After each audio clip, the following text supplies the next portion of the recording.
I wanted to be on the ELCA roster. I wanted to be a pastor of the Evangelical Lutheran Church in America. That's what I felt called to.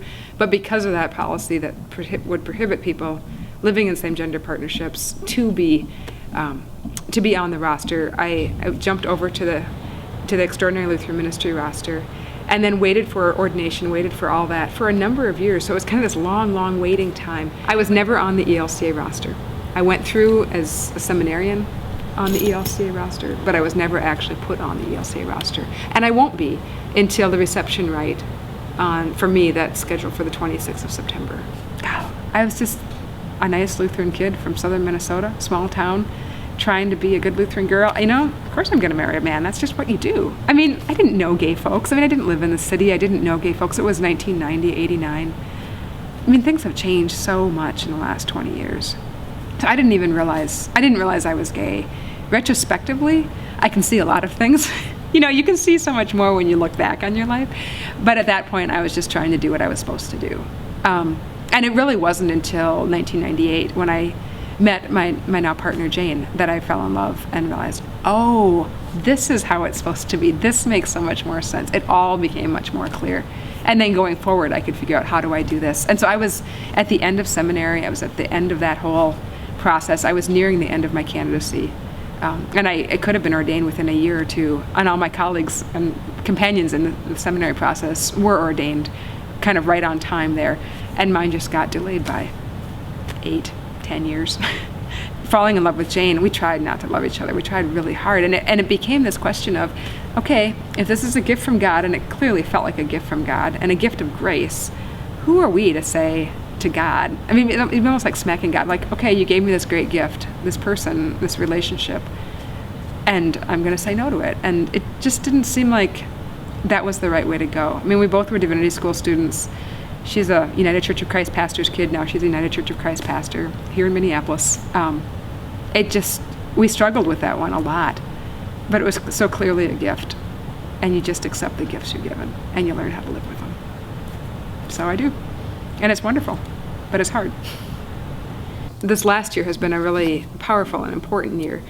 So back in August of 2009, the churchwide assembly happened not too far away, maybe 2 miles away at the very most, here in Minneapolis. And I was there for the assembly. I was one of the people who was volunteering and one of the people who was just kind of watching all of it unfold. And I remember the day when all the policy changes happened and standing in the back through the announcement of these different votes and all this emotion that happened through that process. It was just it was an amazing day and lots of tears. Sort of a disbelief of these things we've worked for and these things have actually happened. Somehow when I was a kid, I learned this distinction between the church and God, and I think it kind of came into shape when I was in college, that they're not the same. God is God. God is so much bigger than the church, and we're only just getting this glimpse of it all. It would kill me to think about it all too much, or to think about the people who have died, or left the roster, or gone to other denominations, or just left the church. And for them, it often is a God issue too. Some of them, they're able to keep that distinction, and sometimes it's just like, you put your heart and soul into something. And what do you do with it? What do you do with it? I would say very clearly we're not done, that there's just a whole lot more work to do. And these policies address very specifically gay and lesbian in certain particular ways of relationship. They don't address bisexual, they don't address transgender. They're really quite limited in that kind of a way, and it's hard for some people to even fathom that these things that look so dramatic are really pretty limited, but they are. So I think there's definitely more work to do. If anything, I'm sad by the changes that happened and the studies that happened. Wow, they had such potential to really get all of us thinking about our sexuality. That's what they're about. They're human sexuality studies.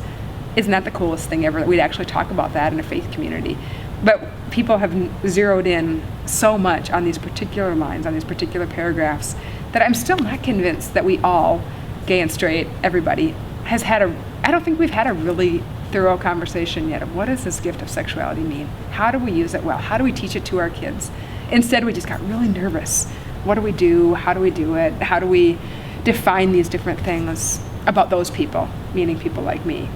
And that makes me sad, because I still think there's more conversation to have of just the general kind of conversation.